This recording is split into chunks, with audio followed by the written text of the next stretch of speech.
Père, nous te disons merci, toi qui permets que nous puissions encore nous réunir en ces jeudis. À toi toute l'honneur, à toi toute la gloire.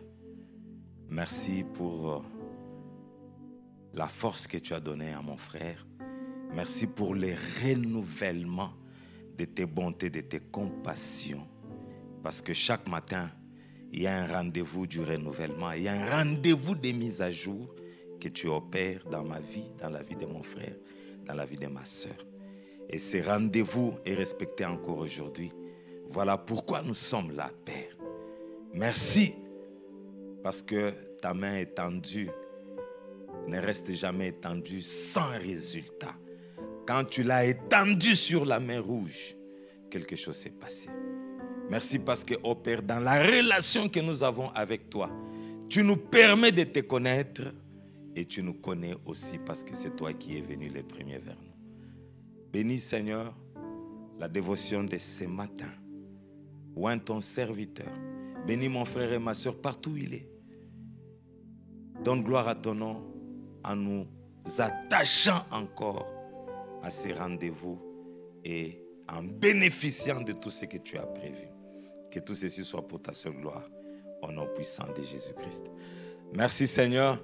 Nous disons merci à notre Dieu. Nous disons merci à notre Père pour la grâce qu'il nous accorde encore d'être là en ces jeudis. Merci Seigneur. Merci pour ta fidélité. Nous sommes énormément bénis depuis le lundi. Nous sommes sur ce thème connaître Dieu et être connu de Dieu. Et Dieu nous a énormément parlé. Et nous croyons que Dieu va encore nous faire du bien. C'est pourquoi nous allons passer un moment de louange et d'adoration. Nous allons élever le nom de l'Éternel. Ensuite passer à l'écoute de la parole. Et Dieu ne va pas manquer de nous faire du bien. Que Dieu bénisse Papa Biko, qu'il puisse le oindre encore et que l'onction sur lui déborde, non seulement dans les temps de louange et d'adoration, mais également lorsque la parole sera libérée. Il en sera ainsi au nom puissant de Jésus-Christ. Amen. Papa Biko, à vous.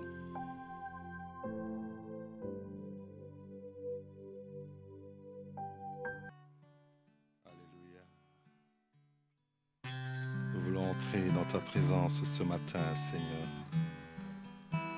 pour t'adorer toi seul.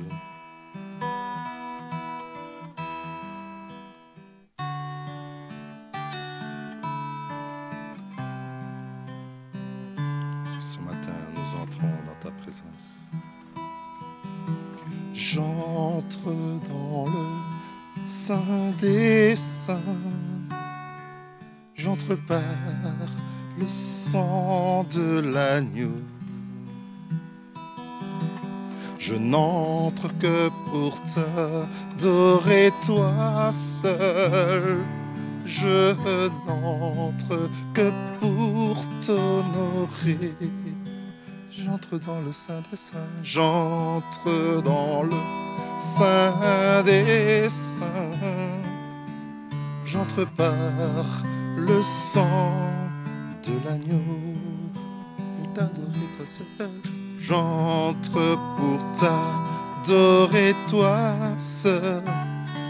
Je n'entre que pour t'honorer. Seigneur, je t'adore. Ce matin, moi, je t'adore. Seigneur, je t'adore. Oh yes, je t'adore, car ton nom est saint, saint Seigneur. Car ton nom est saint, saint, saint Seigneur.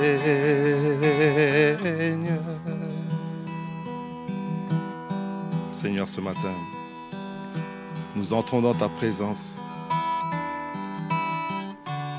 Nous commençons cette journée dans ta présence.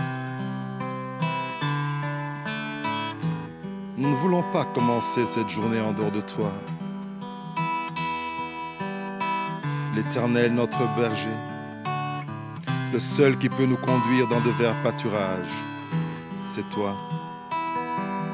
Le seul qui peut restaurer une âme durant cette matin, cette journée, c'est toi. Le seul qui peut essuyer des larmes, c'est toi. Le seul qui peut fortifier des bras languissants, c'est toi, Seigneur. Alléluia. Oh, oh, oh, oh. J'entre dans le Saint des Saints, j'entre dans le Saint des Saints. J'entre par le sang de l'agneau. Je n'entre que pour t'adorer toi seul. Je n'entre que pour t'honorer. Disons-le lui tous ensemble. J'entre dans le Saint des Saints. J'entre par le sang de l'agneau. Je n'entre que pour t'adorer toi seul.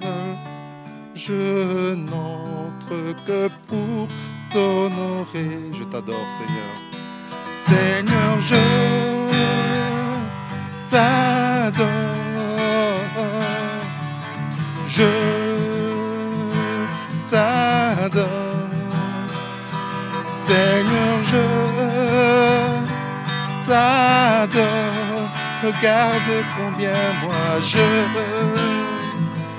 t'adore, car ton nom est saint. Ton nom est saint, Seigneur. Ton nom est saint, Seigneur. Sainteté à l'Éternel. Sainteté à l'Éternel. Je dis sainteté à l'Éternel. Oh, là-bas, chez des débats. Sainteté à l'Éternel, oh, sainteté au roi des rois, au Seigneur des seigneurs, sainteté à l'Éternel. Sainteté à l'Éternel, le Dieu tout-puissant, le Dieu fidèle, sainteté à l'Éternel. Oh, je le dis de tout mon cœur, sainteté à l'Éternel. Il n'y a personne de pareil, sainteté à l'Éternel. Sainteté à celui qui est assis sur le trône, devant lequel les êtres célestes proclament Saint, Saint, Saint est l'Éternel des armées. Toute la terre est remplie de sa gloire. Hosanna, Hosanna, Hosanna, oh, sainteté à l'Éternel. Je proclame ta sainteté. Tu es saint, tu es saint, tu es saint, Éternel. Nul n'est comme toi.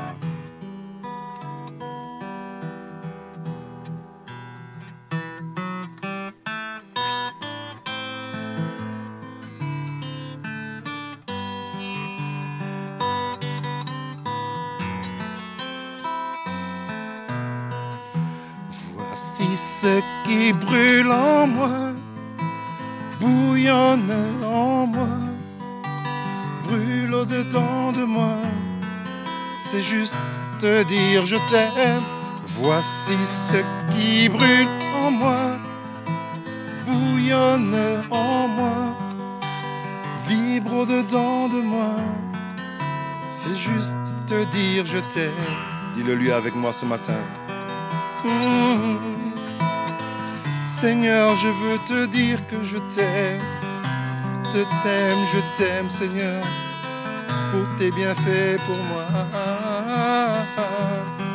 Je t'aime, Seigneur, pour ta fidélité, pour ta majesté. Je dis voici, voici, voici ce qui brûle en moi, bouillonne en moi, vibre au-dedans de moi.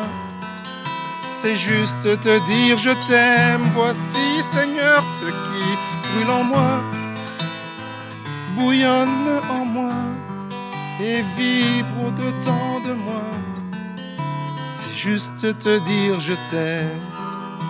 Dis-le lui par tes propres mots sur cette mélodie. Est-ce que tu peux mettre des mots sur cette mélodie et dire Seigneur, pour cette journée qui commence, je te dis que je t'aime Seigneur. Pour ma maison qui s'est levée, pour tous les miens qui sont en bonne santé, qui se sont réveillés ce matin, je te dis je t'aime. Je ne t'aime pas parce que tu me donnes des biens, je ne t'aime pas pour la nourriture qui est sur ma table, je t'aime parce que tu m'as aimé le premier. Je t'aime parce que tu m'as aimé tel que j'étais. Et même dans la boue de mon péché, tu es venu me récupérer. C'est pourquoi je dis toujours que je t'aime. Je ne t'aime pas pour les maisons, je ne t'aime pas pour les véhicules, je t'aime pour ton amour. Voici ce qui brûle en moi, Seigneur. C'est de te dire, je t'aime. Voici ce qui brûle en moi, bouillonne en moi, vibre au-dedans de moi. C'est juste te dire je t'aime.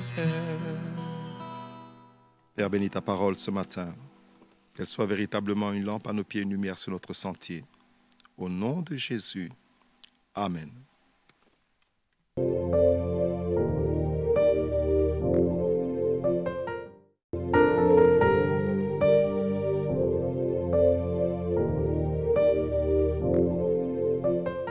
Shalom, bien-aimés dans le Seigneur, que la grâce de notre Père soit avec chacune de vos familles, chacune de vos maisons et avec vous-même. Dans le nom de Jésus, je nous bénis. Amen. Nous sommes donc à notre 4e jour, à notre 4e matin de cet enseignement, connaître Dieu et être connu de Dieu. Et hier, nous avons commencé le 3e point, le 3e chapitre de cet enseignement que nous avons intitulé connaître Dieu et être connu de Dieu, un objectif évaluable.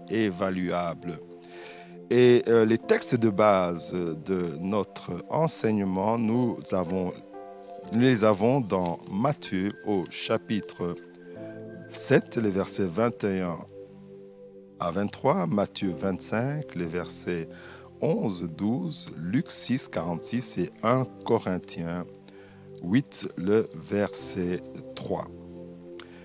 Ce matin, je voudrais continuer donc avec l'évaluation que nous avions commencé hier et je voudrais partager avec vous un livre de la parole de Dieu qui, bien souvent, nous le regardons de loin, c'est le livre de l'Apocalypse, mais il y a un enseignement très important par rapport à notre sujet qui est l'objectif de connaître Dieu, d'être connu de Dieu et d'évaluer où nous en sommes dans cet objectif que nous nous sommes assignés pour ce second semestre et pour tout le reste de notre pèlerinage sur cette terre.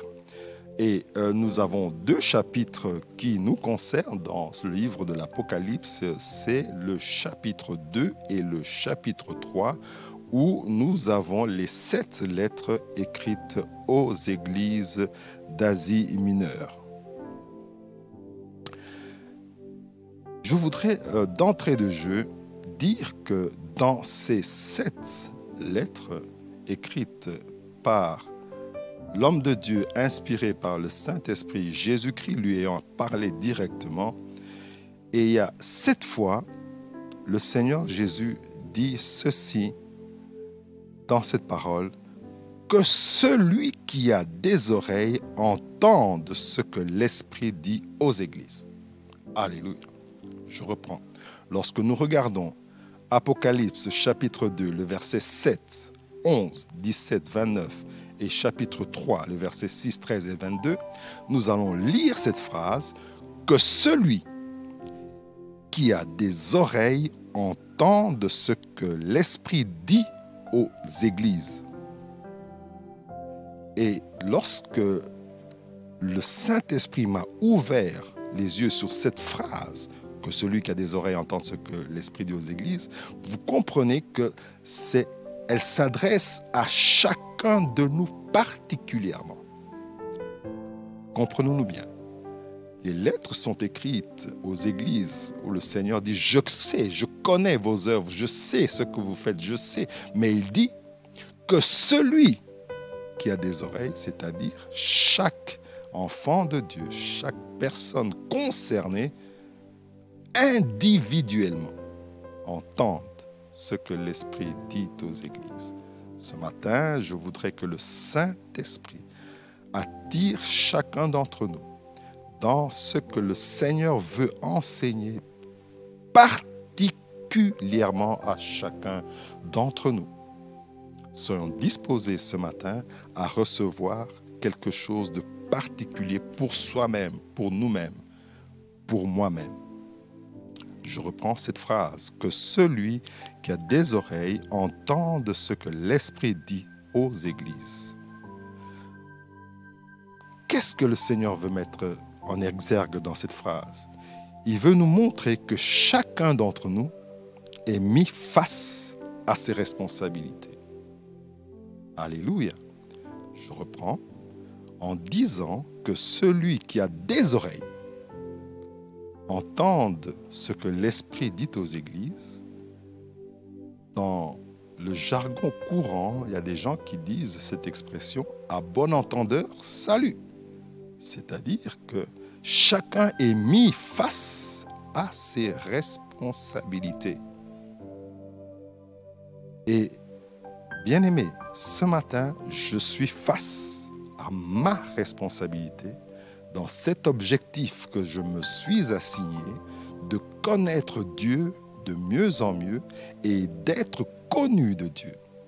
Ce matin, le Saint-Esprit met chacun de nous face à sa responsabilité dans cet objectif que chacun s'est assigné de connaître Dieu de mieux en mieux et d'être connu de Dieu afin de jouir de la consécration, des bénéfices de la consécration de ce second semestre. Afin que, comme nous l'avons dit, cette consécration soit quelque chose de durable. Bien-aimé, il ne faut pas qu'au 31 décembre, tu puisses dire non, je n'ai rien vu. Tu dois voir quelque chose, je dois voir quelque chose, nous devons voir quelque chose. Je dis toujours aux enfants de Dieu, le Seigneur a dit ceci, vous serez mes témoins. Bien-aimé, dis au Seigneur, comment serais-je ton témoin sans témoignage? Que ce second semestre, le Seigneur donne à ta maison un témoignage. Que ce second semestre, le Seigneur donne dans ton travail un témoignage. Que ce second semestre, le Seigneur te donne un témoignage dans ta consécration, dans ta sanctification, dans le service dans la maison de Dieu. Que Dieu te donne un témoignage. Mais le Seigneur dit, tu es responsable. Toi qui as des oreilles, que tu entendes. Moi qui ai des oreilles, que j'entende ce que l'Esprit dit aux églises. Donc, lorsque nous lisons attentivement les chapitres 2 et 3 du livre de l'Apocalypse, il y a 2 points que je voudrais mettre en exergue, même 4 que je voudrais mettre en exergue. Le Seigneur Jésus-Christ fait ceci, il révèle ce qu'il aime, ce qu'il chérit dans son Église et ce qu'il condamne. Je répète, lorsque nous lisons les chapitres 2 et 3 des lettres écrites aux églises d'Asie mineure, nous comprenons que le premier point, Christ révèle ce qu'il aime, ce qu'il chérit dans son Église et ce qu'il condamne. Christ révèle ce qu'il aime, ce qu'il chérit dans son Église et ce qu'il condamne. Dis avec moi, le Seigneur révèle premièrement ce qu'il aime, ce qu'il chérit dans son Église et ce qu'il condamne.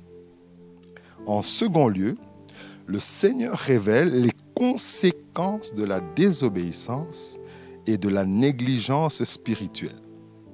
Le Seigneur révèle les conséquences de la négligence et de la désobéissance spirituelle, mais également les rétributions de la vigilance spirituelle. Je reprends. Le second point, le Seigneur révèle les conséquences de la désobéissance et de la négligence spirituelle, mais également les rétributions de la vigilance spirituelle. En troisième lieu, le Seigneur révèle un modèle à l'aune duquel, à la mesure duquel, c'est-à-dire que c'est la mesure. Lorsque nous lisons ces chapitres attentivement, nous comprenons que c'est la mesure à laquelle toute Église et tout chrétien doit évaluer son véritable état spirituel. Alléluia. Je reprends. Le Seigneur révèle un modèle à la mesure duquel toute Église et tout enfant de Dieu, tout chrétien, doit évaluer sa marche spirituelle devant Dieu. Et enfin, le Seigneur révèle aussi dans ses lettres les stratégies du diable dans sa lutte contre l'Église et contre les enfants de Dieu. Alléluia. Comme je l'ai dit en introduction, les 7 lettres écrites aux églises d'Asie mineure sont donc une évaluation, un bilan que le Seigneur donne qui nous sert, parce qu'il dit ceci, que c'est d'actualité, parce que celui qui a des oreilles, qu'il entende ce que l'Esprit dit aux églises, ça veut dire que c'est toujours d'actualité.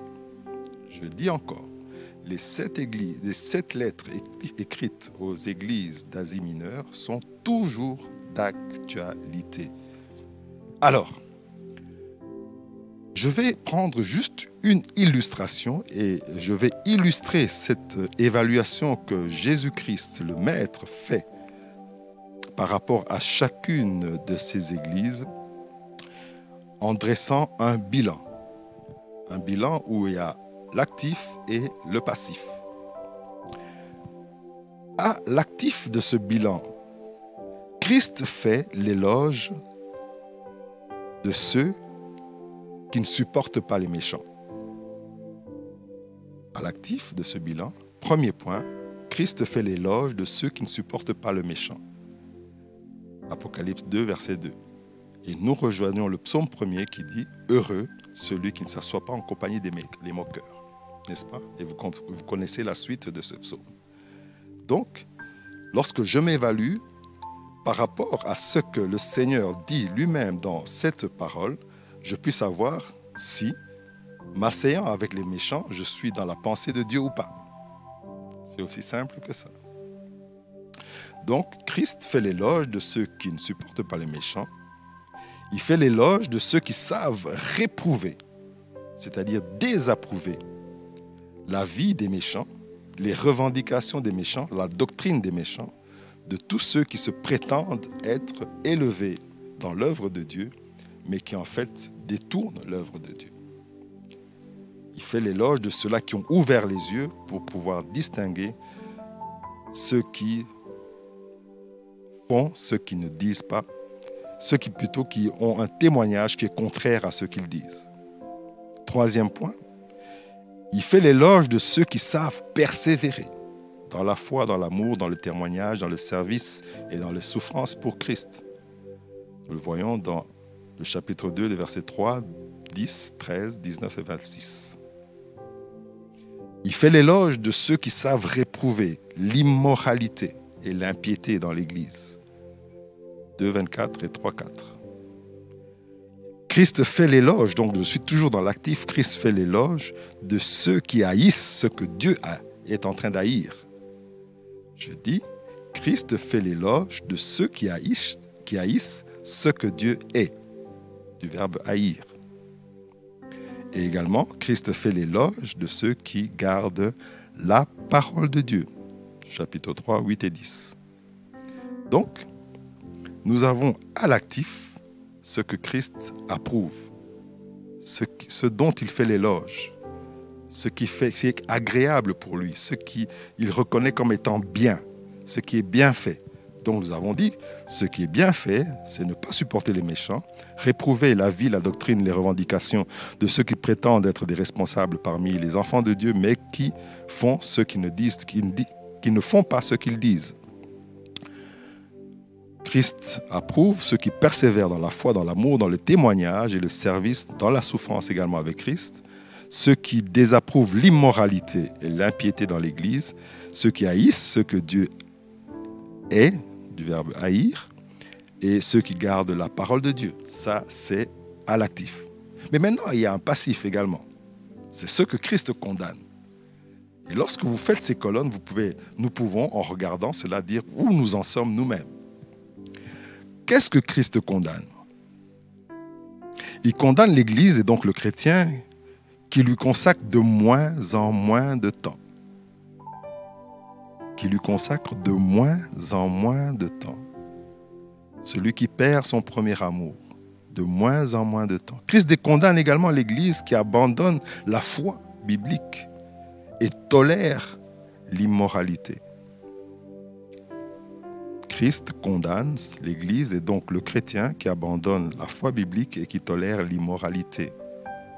Christ condamne l'Église et donc le chrétien qui n'a plus de vie, c'est-à-dire celui qui est mort, quoique vivant, ou qui est tiède, qui substitue le succès et l'affluence à la victoire qui se trouve dans la pureté, dans la sainteté, dans la sanctification, la justice et la sagesse.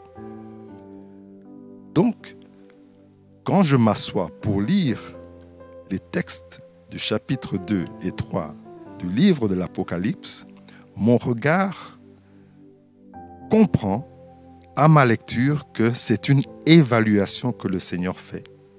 Et cette évaluation est toujours d'actualité parce que le Seigneur dit, et le Saint-Esprit me rappelle, me répète, que celui qui a des oreilles entende. Cela veut dire que c'est toujours d'actualité et je suis concerné parce que je suis responsable de mes actes devant Dieu.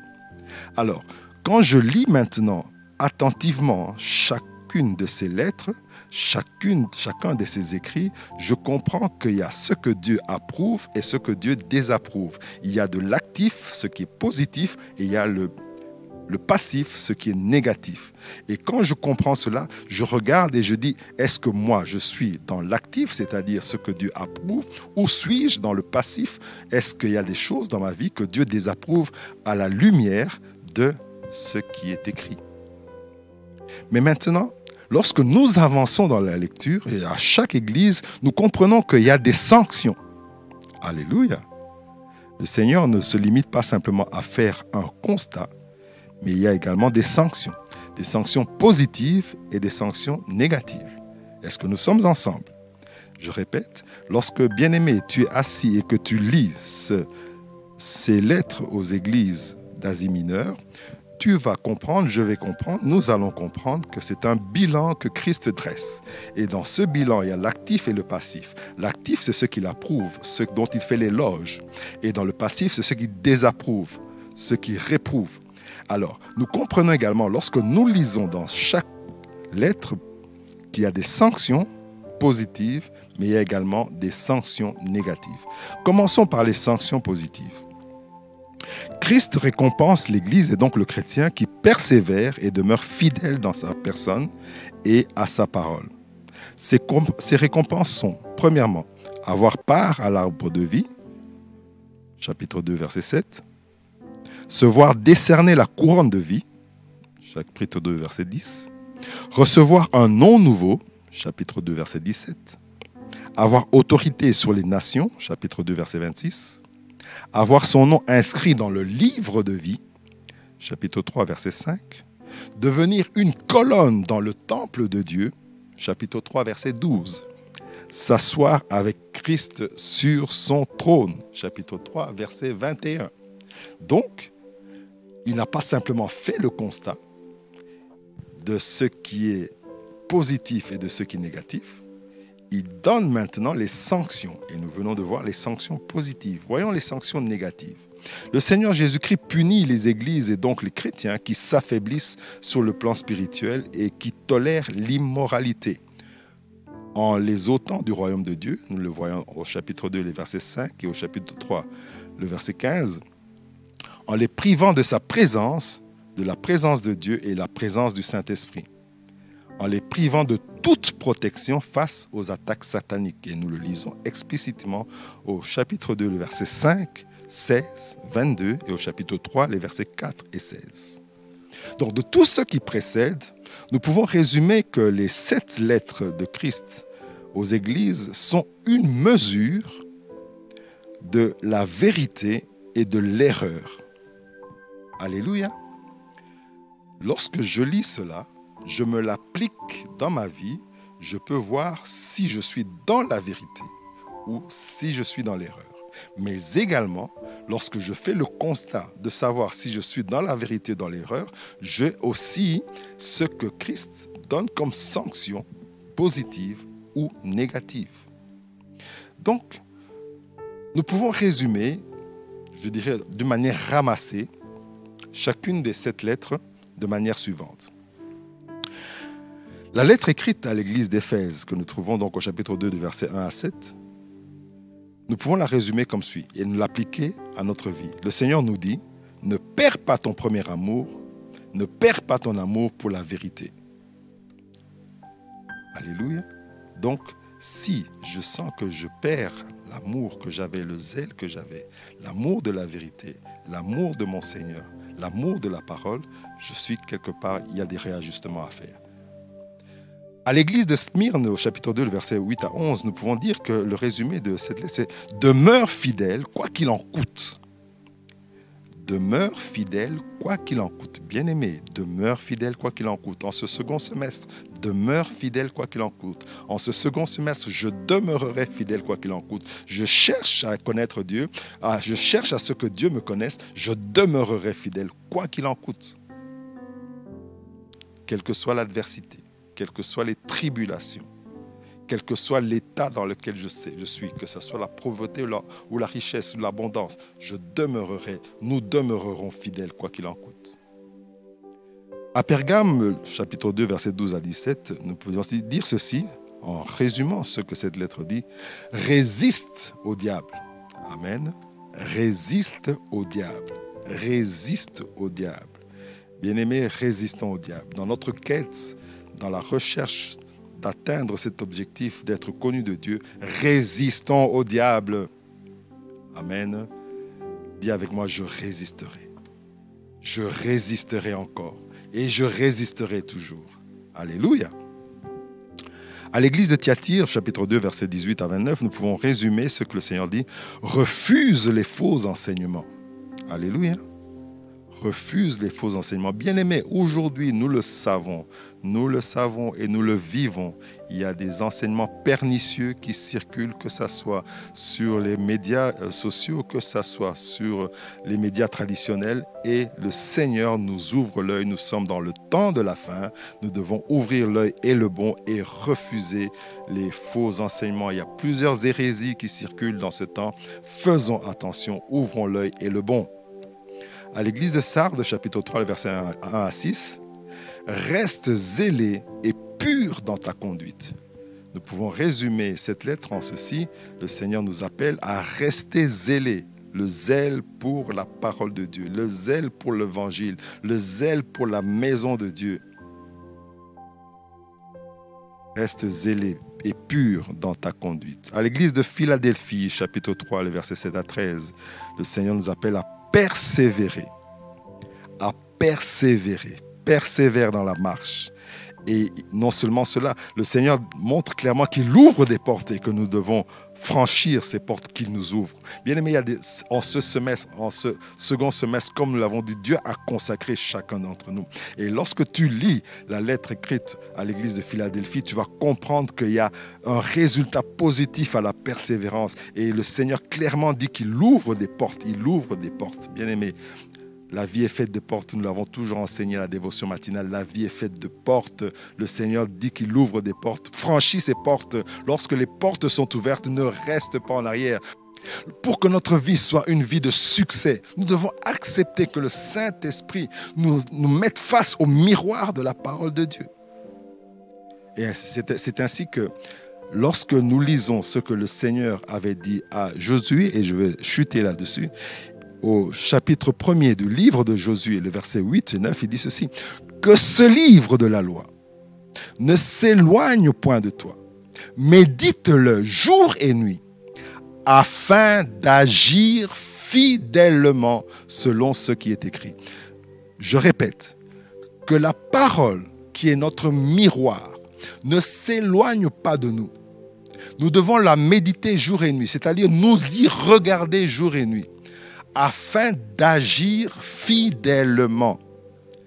ce petit appendice, nous l'escamotons, mais pourtant c'est la chose principale. Il dit, afin d'agir fidèlement, selon ce qui est écrit, c'est ainsi que tu réussiras. C'est ainsi que tu auras du succès dans cette saison. C'est ainsi que nous réussirons. C'est ainsi que nous aurons du succès dans cette saison. Bien-aimé, ce matin, sois dans la joie. Le Seigneur t'appelle au succès. Nous avons proclamé une saison de succès. Nous avons proclamé que Dieu nous a consacrés et nous avons compris que nous avons un objectif prioritaire par rapport à tous nos objectifs de la vie. Cet objectif, c'est d'être connu de Dieu et de connaître Dieu. Et pour cela, nous nous regardons dans le miroir de la parole de Dieu, parce que lorsque nous nous regardons dans le miroir de la parole de Dieu, le Saint-Esprit nous fait comprendre qu'est-ce que Dieu apprécie en nous, qu'est-ce que Dieu désapprouve. Et il nous dit, voici les sanctions positives et voici les sanctions négatives à nos actes. Et nous faisons attention. Alors, à ce moment-là,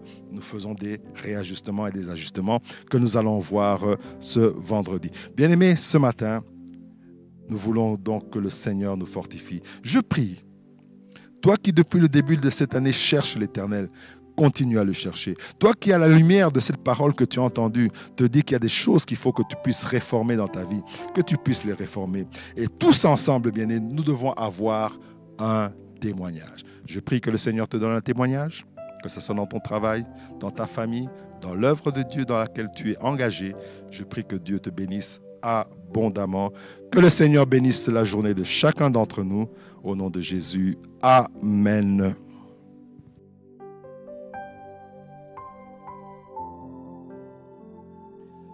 Merci Seigneur pour ce temps passé dans ta présence. Nous ne cesserons jamais de le dire Seigneur.